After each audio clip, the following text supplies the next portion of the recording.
Evet, hammaga assalomu alaykum do'stlar. Xayrli kech.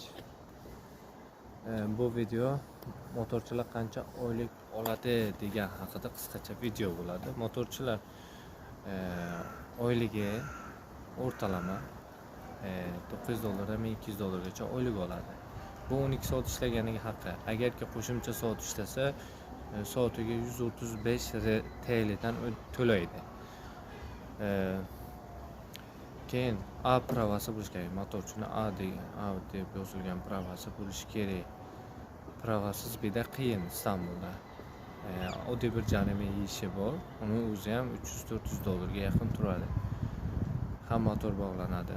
Ya'ni ishlagan pulimiz yarmi shu turish ketib qolishi ham mumkin. O'shaning uchun pravalaringiz bo'lsa, prava bilan motorchilik qilishlaringizni so'rab qolardik.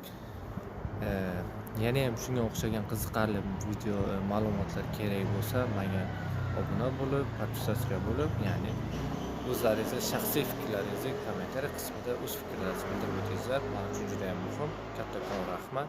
Mana bir kunda 100 ta obunachi qo'shildi. Men juda ham xursandman bundan.